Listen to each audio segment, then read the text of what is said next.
In this session, we are going to be talking about computational market design, and I'm going to hand it over to Professor Amin Saberi, who will kick off this session. Welcome back to the afternoon session and the session on the computational market design. I'm actually very happy to tell you about the Stanford Center on Computational Market Design. This is the center we launched last year in April of 2024, actually in this room. The mission of the center is quite ambitious. Our goal is to analyze, improve, and design new marketplaces to improve how society allocates critical resources. As I told you, the center was launched last year. It's bringing together over 20 faculty from management science and engineering, computer science, economics, and business school to sort of tackle pressing societal challenges using market design. It's an interdisciplinary center. And while the center is new, Stanford has a long tradition of interdisciplinary research, especially at the intersection of economics and engineering. So, in fact, this paper that was written a few years ago by two historians talk about a century of economics and engineering at Stanford. It highlights the role of Ken Arrow, for example, who was sort of one of the most influential economists of the 20th century, but he was also very active in the operations research department here and in the School of Engineering. He, Paul Milgrom, David Krebs, and others, worked really hard to break artificial boundaries between departments and between research agendas to make sort of the field of economics more relevant to societal sort of engineering challenges. Another paper that I'd like to mention.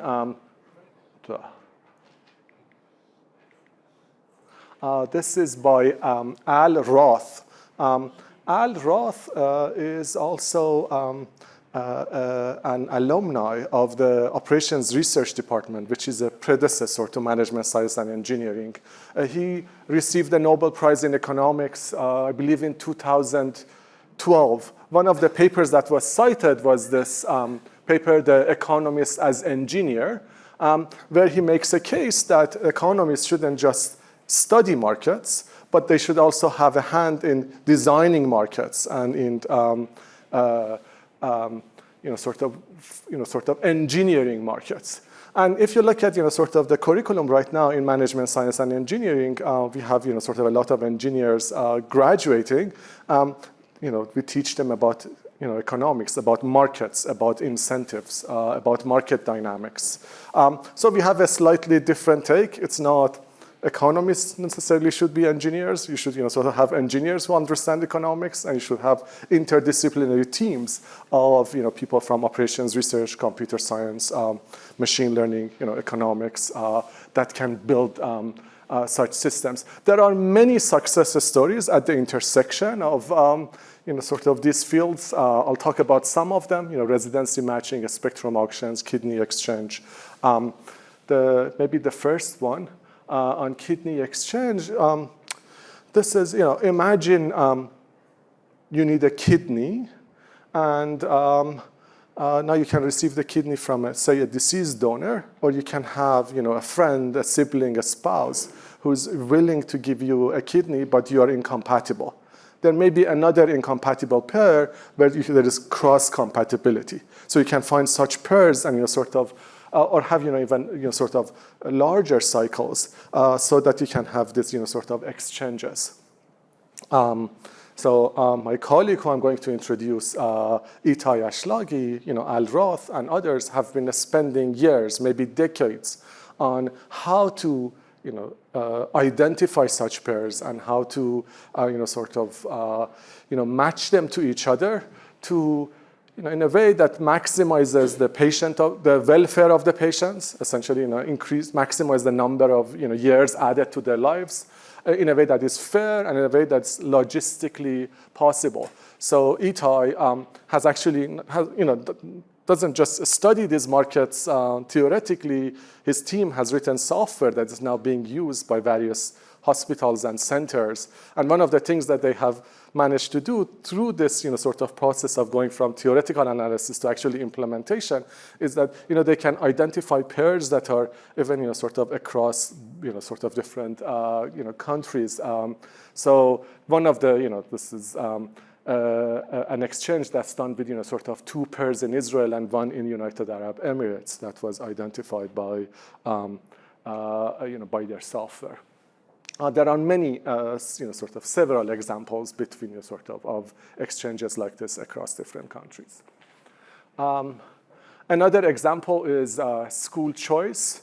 So how do you assign students to public schools in sort of different cities, in different sort of localities?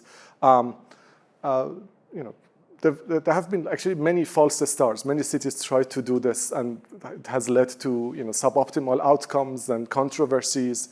More recently, sort of they have come to sort of appreciate the research that is done. Some actually sort of by Professor Irene Lowe, who's somewhere around here. Yeah, she's working closely along with Itai with San Francisco.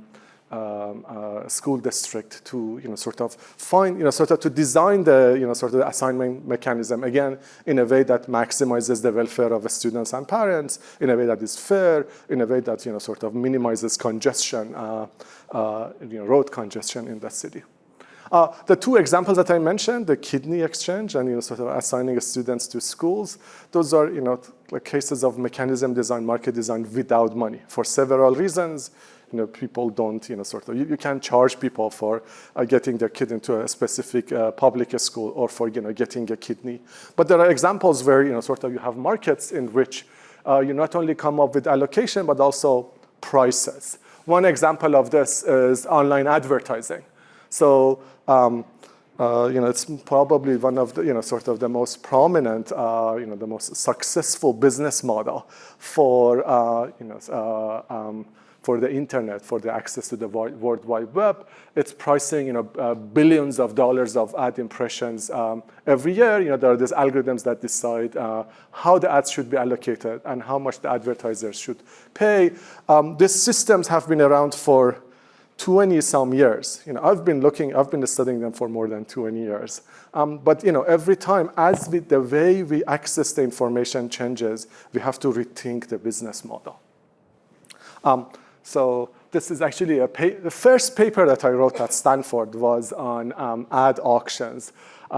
This is sort of a little bit a blurb about that. That was sort of in 2005.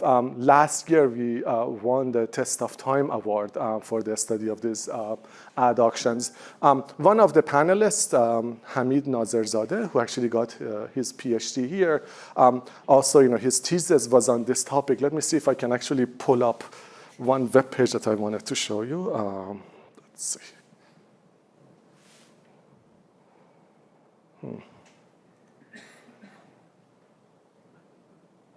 Yeah, nothing good can come. Yeah.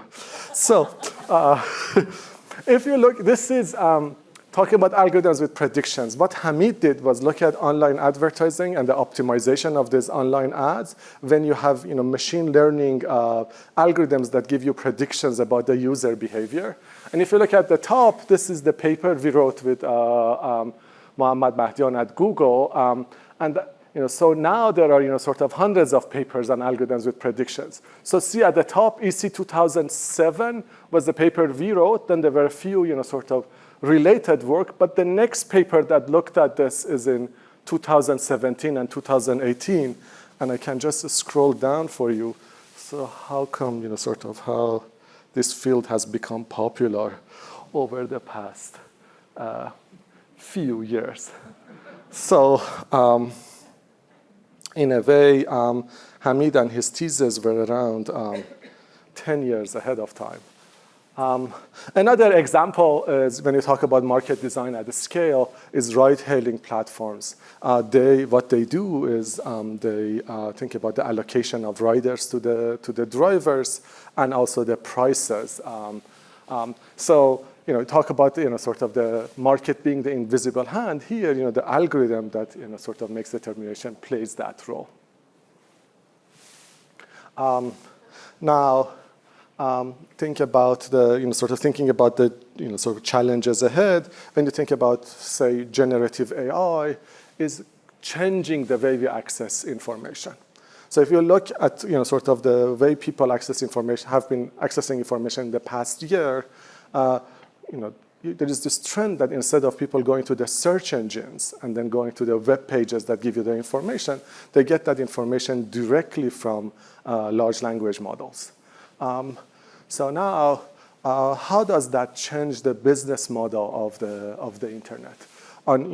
When you have web pages, when you're sort of a content creator, you like Google to crawl your web page so that actually when people search, they can come access your web page, and then you may have some business model either through advertising or through sales that would sort of be the revenue of the sort of the website. But then when you have these models that give the answer directly to the person who's sort of looking for that information, now you have to start thinking about, well, on one hand, how do sort of what would be a right business model for the sort of this providers of this service? Should they incorporate ad in their sort of in their answers? And maybe more important, how do you price the data that goes into training these models, and how can you compensate sort of all the people who are putting this content on the web? Another important question is that as AI agents become economic actors, they produce content, they drive cars, they drive trucks. How does that disrupt the economy and sort of millions of people whose sort of livelihood and income depends on providing these services? There are many other examples in energy and environment. How do you price pollution or rationing? Public resources in health, allocation of healthcare, organs, health insurance, transportation, pricing congestion, protecting consumers and labor in ride-hailing and ride-sharing markets. Education, I mentioned, assignment of students to school or college admission, and many, many others in online retail, financial markets, labor markets, and so on. So this is the sort of the ambitious agenda that I was talking about. Sort of how do you go back, think about sort of the fundamental principles of markets and market designs. How do you incorporate sort of come up with algorithms that incorporate those principles and apply them to all of these applications? So to sort of to conclude, the goal of the center is to highlight and amplify the research of the vibrant community and faculty of faculty and students and postdocs studying market design, collaborate with the industry to improve the existing markets and to become a launchpad for new designs, marketplaces, and technologies. One of our goals and some of the things that my colleagues are doing is to inform and shape policy in health, in education, electricity, in online markets, and maybe above all, to inspire and train the next generation of market designers. Thank you.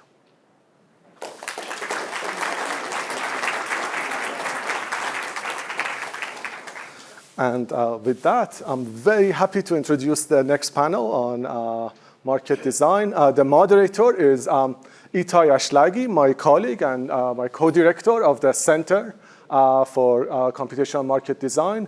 His work has influenced the practice of kidney exchange among many other markets, and for which he has received several awards. I'm not giving the list. He is also a Franz Edelman laureate.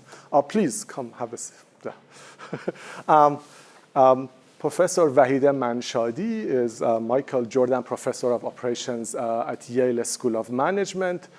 She graduated from Stanford around 10 years ago. Is that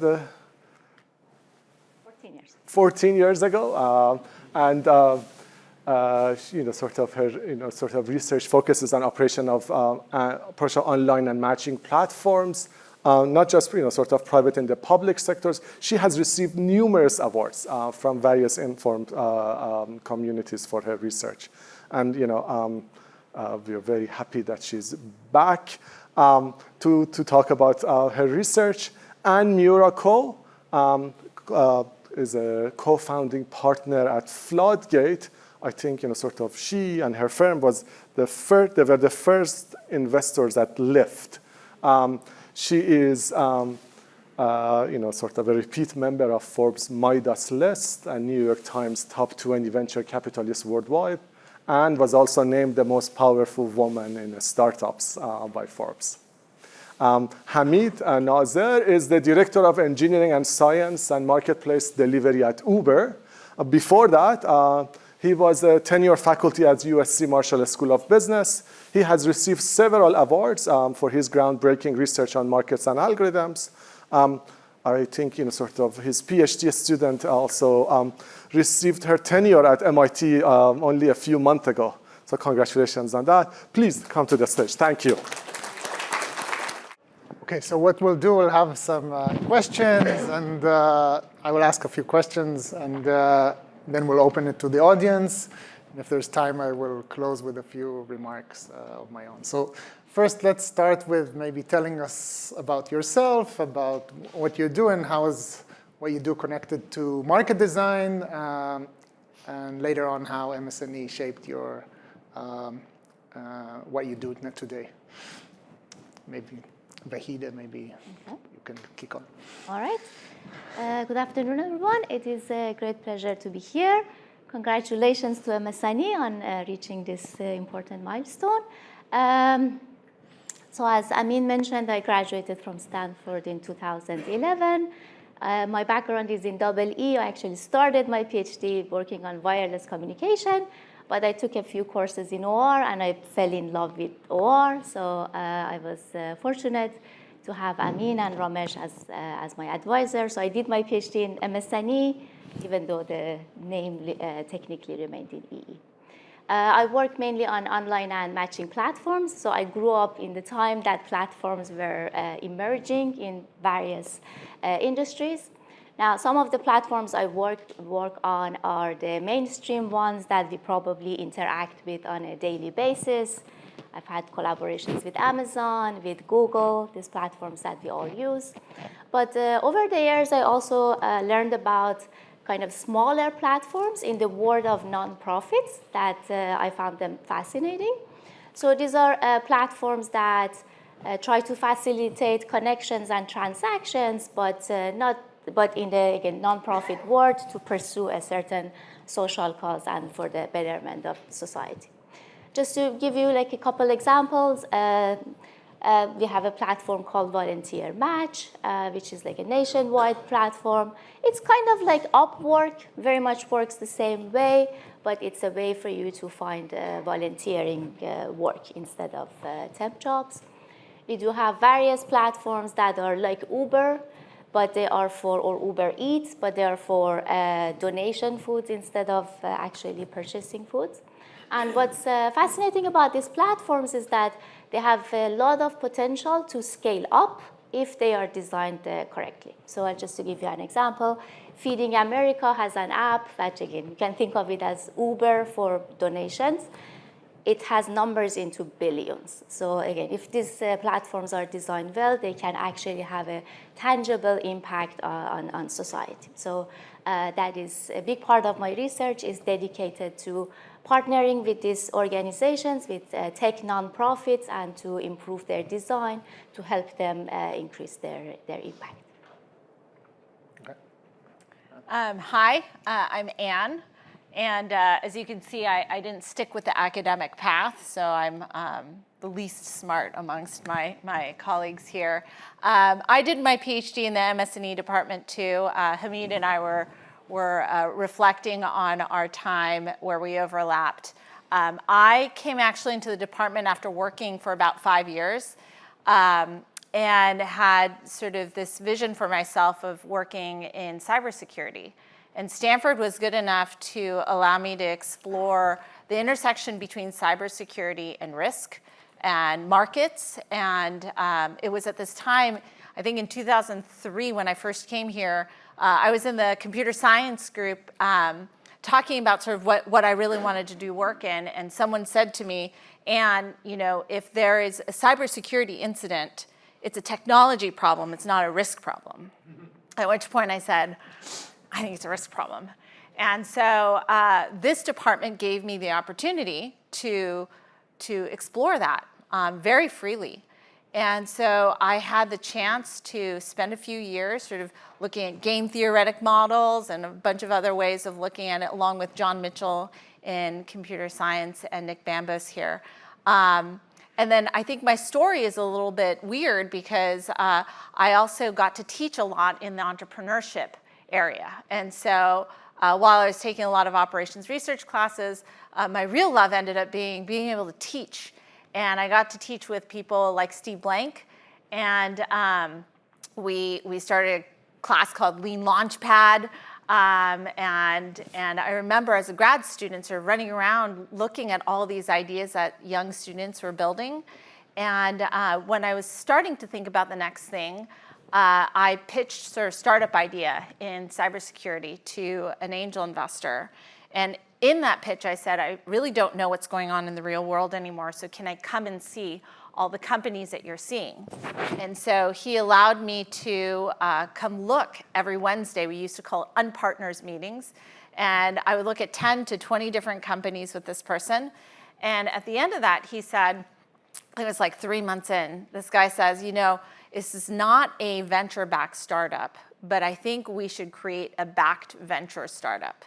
And it was a time when startup venture capital was not a thing. No one was creating a new firm. I remember some of my advisors and mentors were panicked. They took me to Excel and different other venture firms to see if I should be an associate there.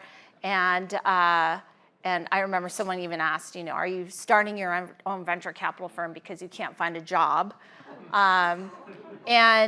But I had in my mind this knowledge of what impact AWS was having and a belief that there was a new opportunity for startups to be funded at $500,000 to $2 million. We were calling it super angel investing. It became seed investing. And Stanford was great because they let me do this while I was finishing my PhD.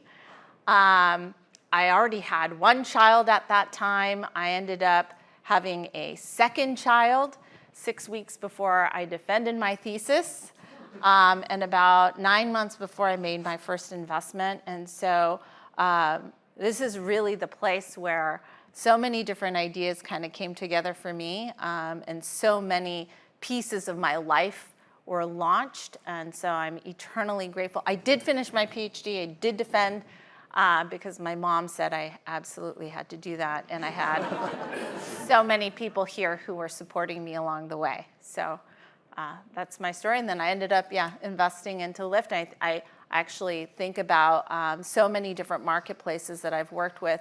And it's because of sort of this academic training has given me such good literacy in this field. Hamid. I think we should switch orders. I don't want to keep following Anne. Did you have 2 babies during your PhD?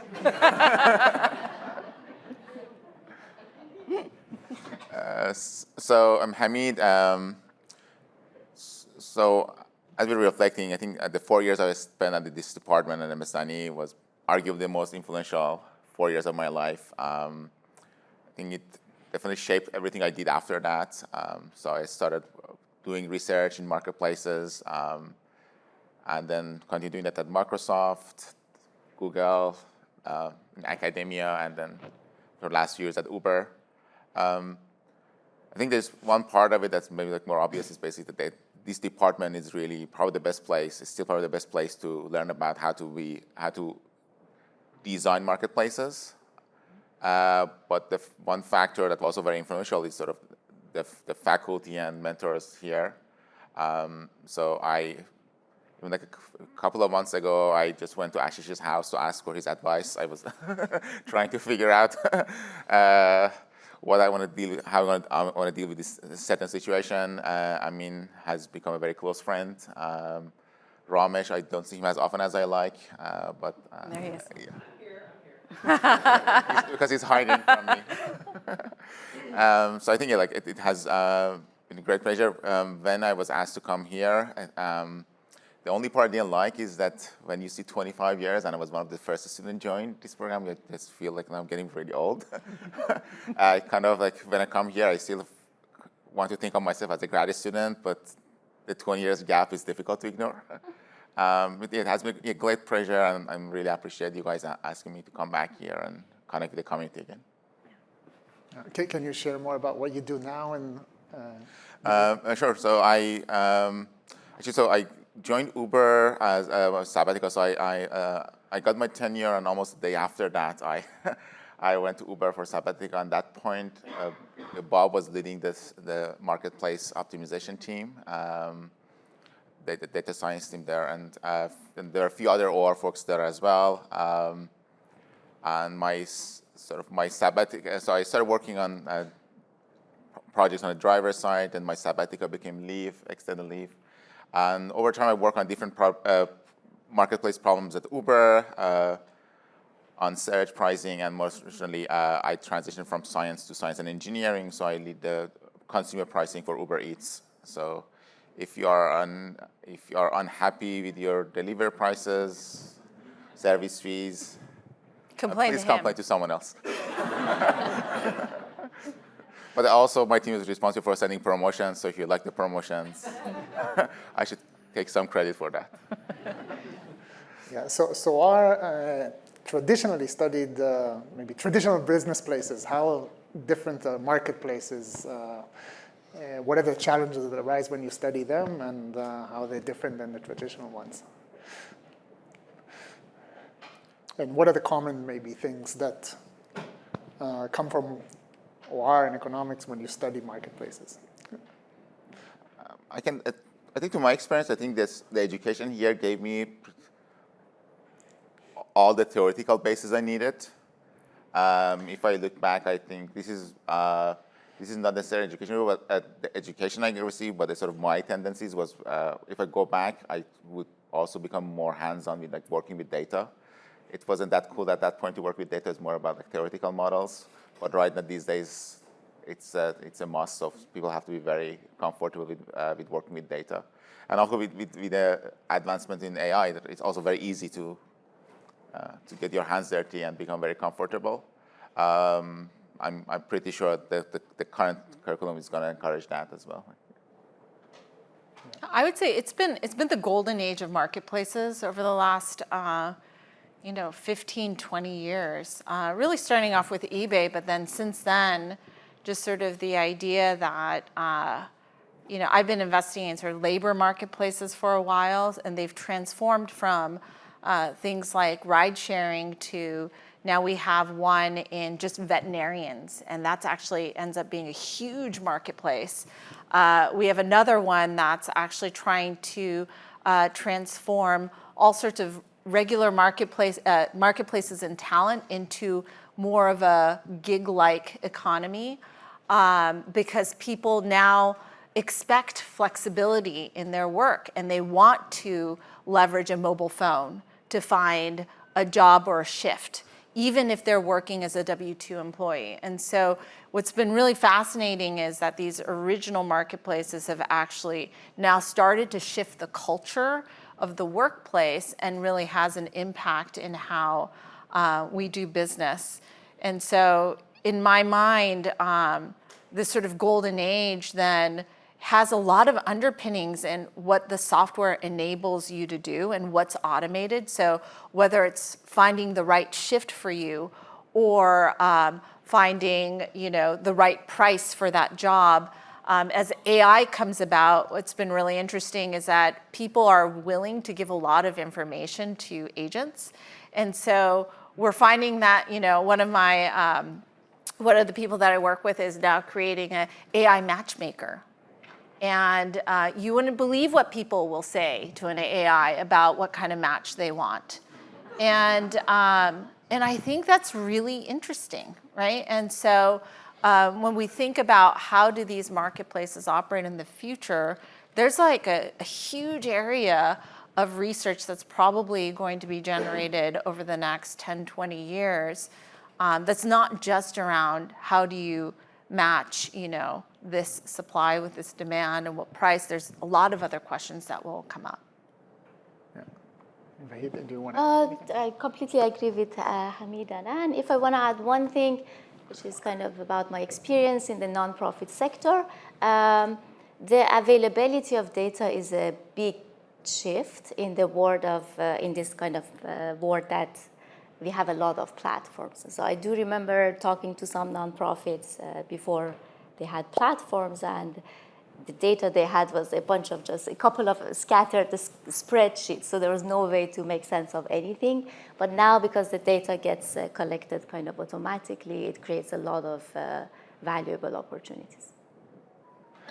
How do you view the role of MS&E, or what's the benefit of graduates from MS&E in research and industry compared to typical graduate in computer science or economics?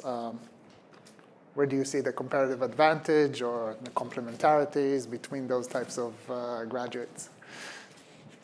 So, I think Anna and Hamid already spoke about their MS&E experience. Let me just add to that one thing I really liked about MS&E is that they had a lot of topical courses. So faculty members always develop new courses. I think almost every year I had a couple of new courses to go at least sit. Yeah. And as a professor, I can tell you developing a new course is not a joke. So let me thank Amin, Ramesh, Ben, all of the MS&E faculty for putting the effort to develop courses that were very, very timely to kind of expose the students to all the new topics. I think that was very helpful. And another factor is that many of the faculty members are connected to the industry, so they brought their applied perspective to the classroom and combined it with kind of foundational training. I found that very, very helpful, because in order to design markets, you need to know the details. It's not a generalist approach may not work. You need to know all the institutional factors and the details of the market. So it's very important to be able to have this applied perspective and do talk to practitioners. Also, one other thing, I remember actually in my PhD that Ashish took a sabbatical to go to Twitter.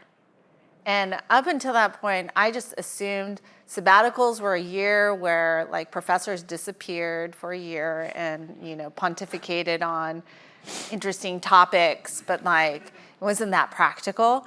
And I remember when he talked about this that I was really inspired by how connected this research could be to the direct impact around us that we were as students were so excited by, and then to see other professors also continue to carry that forward and go into industry and come back. The fluidity of that, because we're here in Silicon Valley, I was really inspired by, because you would actually see it in the research. You would see it not just in their research, but you would see it then carried across the entire faculty and into the graduate students. And that's really special about this department. I think the professors here were pioneers in that. Yeah.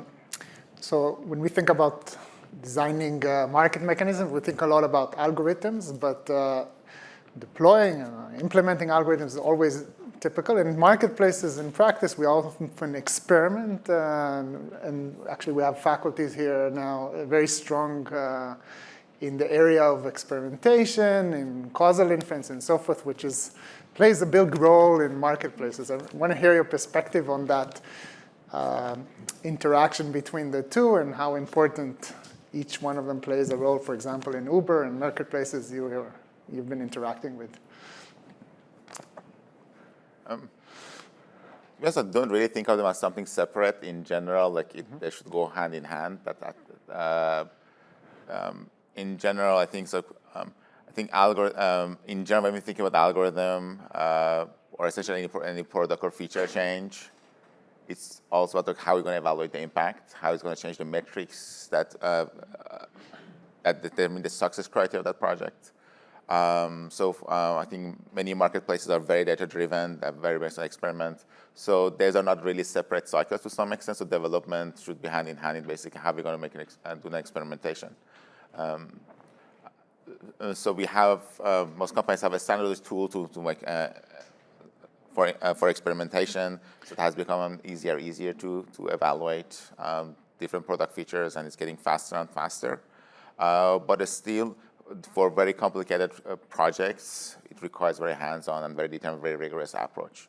And that's where sort of a lot of sort of academic training becomes very useful.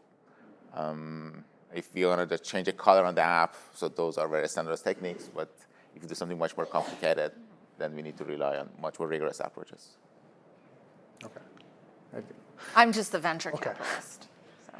What about the impact of AI in market? How do you see the opportunities with AI and the challenges of AI? You talked a little bit about these issues, but I'm curious for other thoughts here. How is AI going to impact our research and in practice when we think about marketplaces? What are the opportunities and what are the challenges that come up? You should go first. So I think Amin discussed some of the challenges. I want to take kind of a more positive view. So I think in terms of information elicitation and preference elicitation, it's something that can be very helpful. And again, look, my perspective is mainly in the world of nonprofit sector. There is lots of evidence that there are services that are available to folks that are in need of those services, but they don't seek those services many times due to all the frictions involved in the process. For example, information friction, search friction, transaction frictions, and so on. So I'm hopeful that this new technology can kind of reduce this friction and help many folks in society that need various services to get them. Yeah, I think I spoke about this before, but I think there's just a lot more data that we can collect because of AI, but there's also much more really new interfaces that I think will enrich the experience. So going back to that matchmaking example, it was really interesting because someone was talking about how finding a friend on Tinder or Hinge is a little bit of a weird experience because you don't make friends because someone is good looking.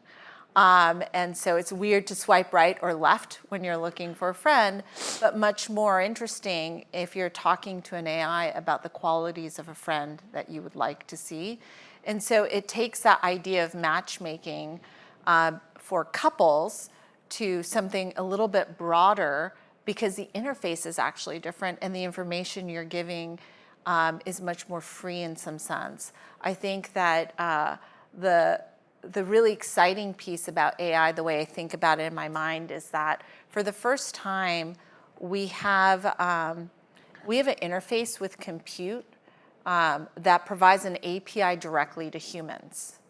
Like the English language or the language that we speak is our fundamental API. And we actually now have that versus programming languages or the way we work with compute has always been on the terms of the computing interface that we are faced with. And there's a real magic to that then is transformative because of the information that you can impart that now marketplaces and all sorts of other software can take into account to create a better match between supply and demand or to create a better experience for the people who are interfacing with this technology. So with dating markets, we haven't seen an improvement. Maybe there was improvement for a while of finding matches, but recently at least it became very easy to search, but not so easy to find a match, actually. So some of the lessons in market design is when we want to get thickness, but at the same time we get all these availabilities. And so I wonder if this is an issue in other markets as well, not just in dating, that we are searching and searching and not finding. If this is unique for dating markets because it's a two-sided issue. But yeah. I think a large aspect of what AI brings is ability to do what we've been doing before better and faster. Right? Like for example, I can imagine like a nonprofit sector, right? Like one of the disadvantages of a smaller nonprofits or small companies that, for example, like building a big data science team is expensive, or it used to be much more expensive. Now it's going to be moving forward, so people can use data, algorithm, everything to do at much lower costs. So it should help many marketplaces, many smaller companies. So that's very exciting. In general, like if I think about sort of marketplaces or let's say my day job, so we really care about personalization and discovery, for example, right? So that the better technologies is going to help us to, for example, for a user, we can figure out what type of food they're going to like, or how we should think about. Not surprising, one of the problems we think about day to day is that how to increase the engagement of that Uber Eats user with the platform. So they order more and they engage more with the platform. So you can use the history they have of engagement, throw it in the model, and then figure out, okay, so what would be the next type of order if they should. So for example, should we send them a coupon for Chinese food or for pizza? How they can increase that engagement? And that's a project that I'm working on with Kwong from GSP, who's a spending sabbatical with us. Hopefully can convince him to stay longer. And in general, I would expect pretty soon we can prototype and experiment with a lot of ideas faster. So in general, like what we're doing it better, I think is an important part of this. And well, that means that we can try many more ideas. And but taking a step back, I think one thing I'm just curious about, like how the world is going to evolve, is basically the commoditization of the technology. So I think one path that could exist that basically, I would say Google search for a long time. Probably there were other, Bing probably was good enough, but people go to Google, that was all they needed, so they didn't need to try anything else. So that was a good enough answer. And that was provided by one company. Then the question, when you get to sort of AI, so agenting AI, so agents are going to be very powerful. So that's not a hard prediction. Then one question is that basically, are they going to be like, I say, one company like OpenAI or one company offers agents that solves all your problems?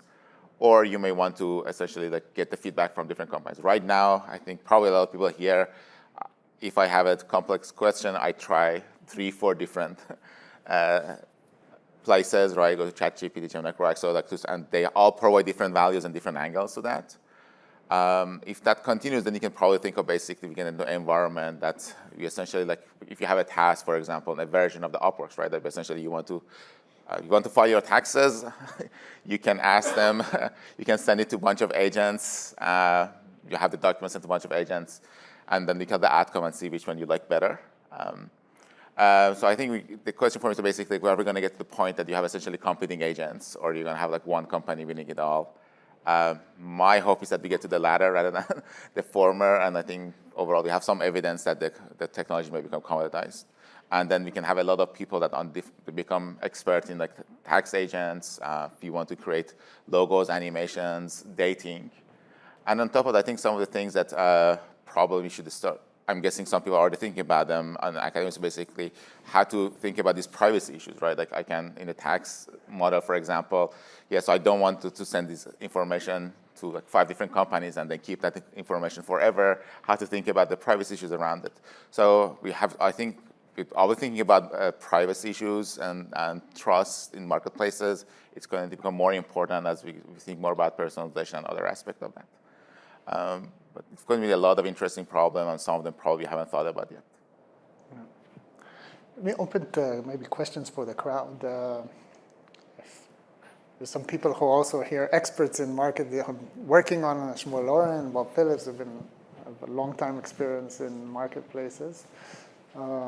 But if people want to answer general questions about, or specific questions to our panelists, maybe this is a good time.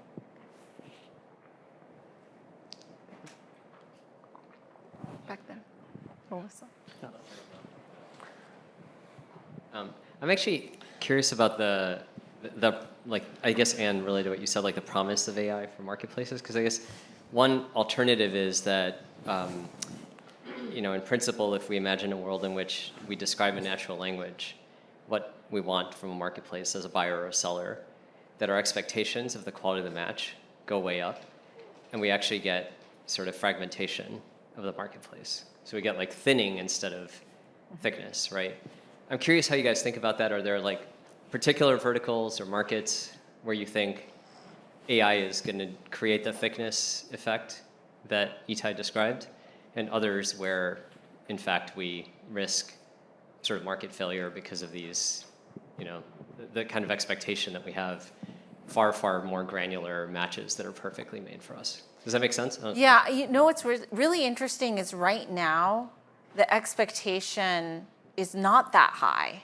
And so you take the matchmaker or other types of AI that we've seen, the intuition is that there's a lot more forgiveness, perhaps because these people are aware of hallucinations, they're aware of sort of the foibles of AI. It's still early. So today we aren't seeing that. And in fact, people are more forgiving of AI than they are of a human matchmaker.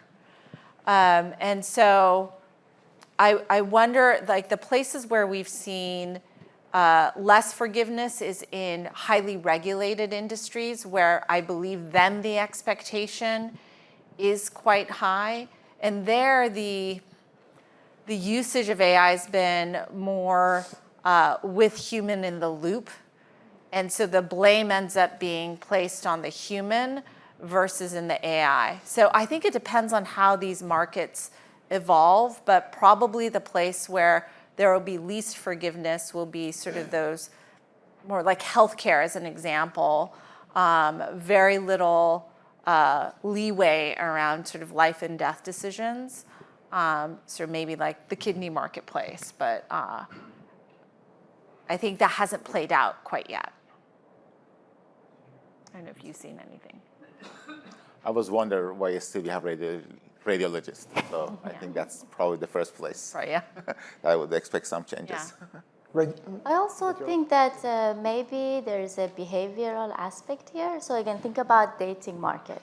If someone is 100% sure this is the right match for me, then may not be a bad idea to have like a long conversation with an AI and learn all of it and just give you that match. But in many cases, people are sort of know what they want, but they don't. There's a little bit of benefit of exploration a little bit. So I would guess that this thinness versus thickness issue would depend on that. But generally, I think it's a very interesting question.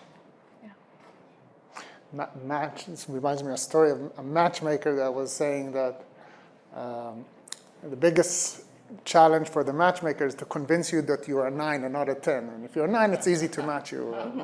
But otherwise, yeah. Any other question? Yeah, Shmuel. I'll put on my academic hat. What part of your education or courses, let's say, were the most influential with respect to what you are doing, that trained you, that prepared you, that you would consider indispensable for people that want to get in this area?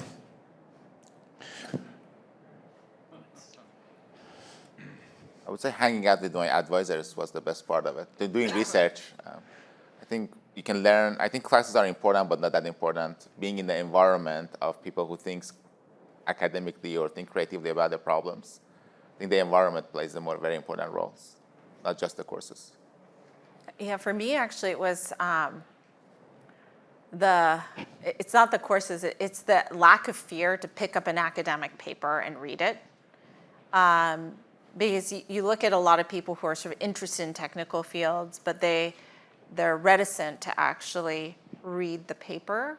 And I think here we were trained to read so much and a wide breadth of the types of academic research. This is part of what I loved about MS&E was that you could span everything from something fairly mathematical or statistics all the way up to economics and organizational design. And all of these things were mixed. And we were taught sort of that language. And to me, that's actually translated in my field, even in venture capital. Just want to give a slightly different answer. I think the exposure was very valuable, but learning the fundamental concepts are also very important. So as an academician, I get to evaluate.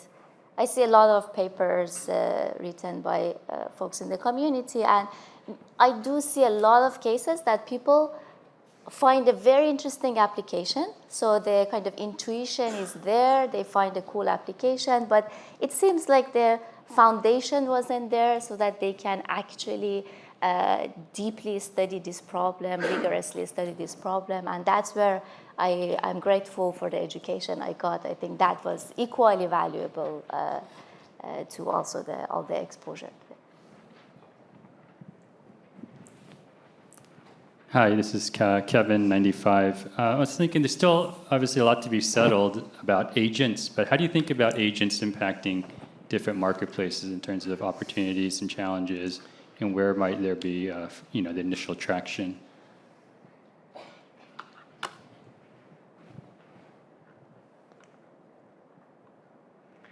Well, in agents, we haven't seen it as much as in marketplaces. The place where it's had the most impact is actually already in coding. So it is not unusual for someone in one of my portfolio companies to tell me that in the morning they come into work and they have their to-do list and they launch 10 agents as if they were 10 interns, and then they manage them through Cursor. And at the end of the day, they look at what their 10 intern agents have been doing, and then they launch a bunch more to work overnight for them while they go to sleep. And it's just a very different model of working than I've ever seen before. It's such a phase change. And most of the people who are working this way graduated from Stanford in the last 3 years. And the resistance that I'm seeing is actually from people who are maybe 15 years out of school and really identify as like a 10x engineer. And these kids are coming for our jobs, They're very unabashed about leveraging these tools. That's where I see it the most clearly, because in other places, agents haven't been as well developed or not as trusted. But in coding, very trusted, to an extent, where you're managing them like they are true interns. Perhaps one other area which is related is as a data analyst as well. I've seen people using them in that sense, but it's still in this knowledge work area. Yeah. Hi, Meg, MS&E 2011. I had a question in terms of, there's a lot of conventional advice in terms of explore as well as exploit.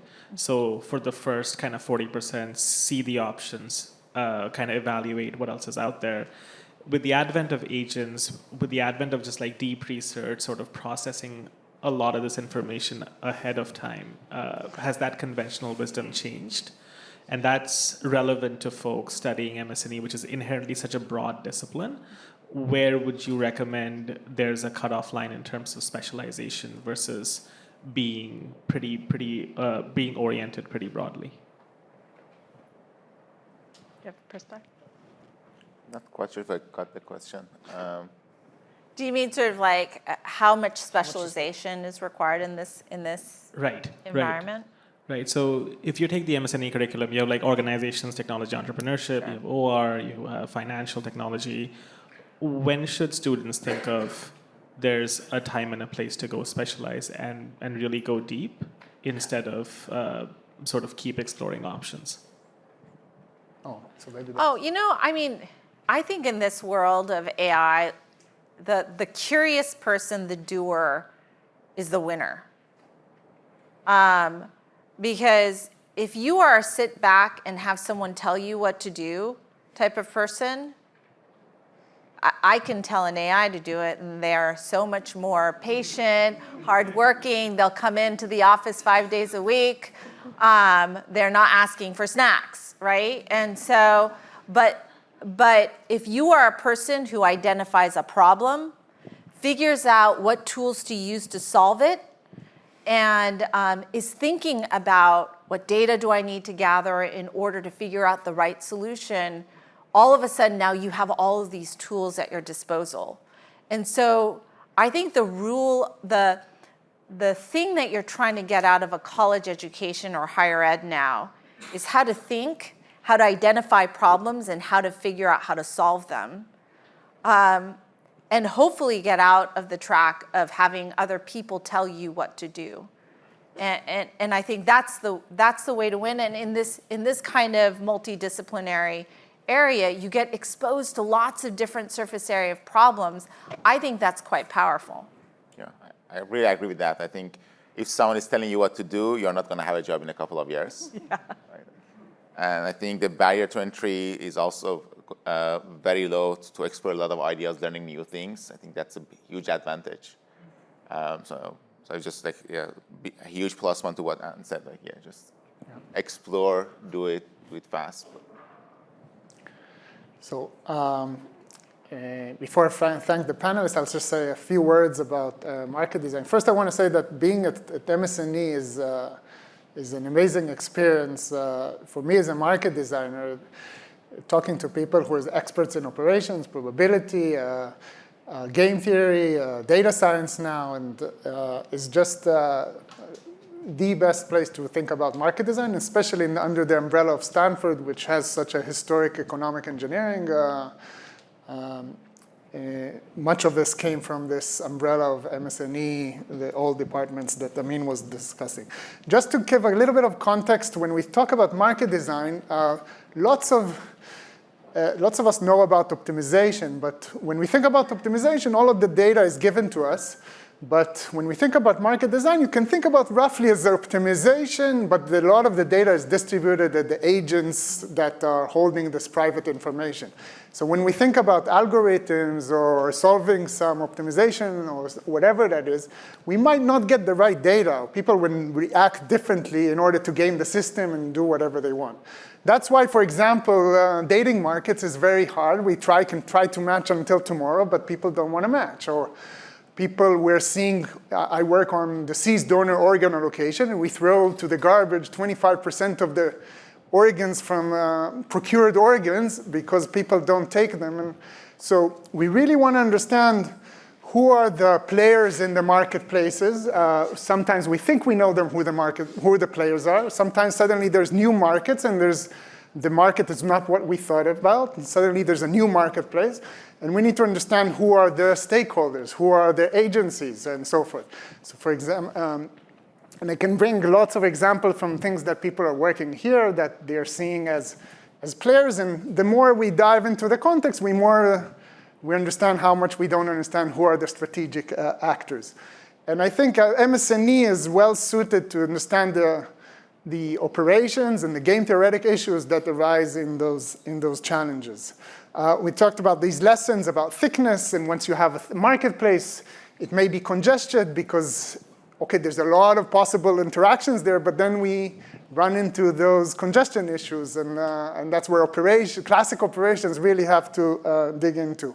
Safety, Hamid talked a lot about safety. What do we do with all this information that people are giving to us? They don't want us to exploit this information and then tomorrow give them a prize just because we know something about you.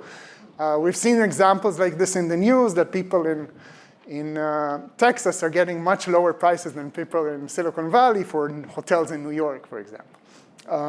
So there's lots of challenges in market design. We want the market to be transparent. We want it to be simple, but at the same time not simple and not too simple, so people can express their preferences and what they want. Some people are more strategic, some are less strategic. We need to be aware of these. There are lots of challenges that these are the kind of things together we're doing in those industries and in those nonprofit environments here at Stanford in industry. These challenges we only learn about them once we dive into the context, and that's a really nice advantage of MS&E, that people dive into these contexts. Ramesh was asking questions before. He works with lots of marketplaces, and each one of them looks very different. He does some experimentations in Airbnb or in dating markets and so forth. Everyone has their own details that change, and together we aggregate learning here at MS&E, and we can transfer this knowledge to our students. Yeah, so I'll stop here because of time. This is just Amin was mentioning the faculty on the Market Design Center. Here's in bold are people at MS&E. And I'll leave here the goals of the center. And I want to thank especially the panelists for coming and sharing all this great stuff. Thank you.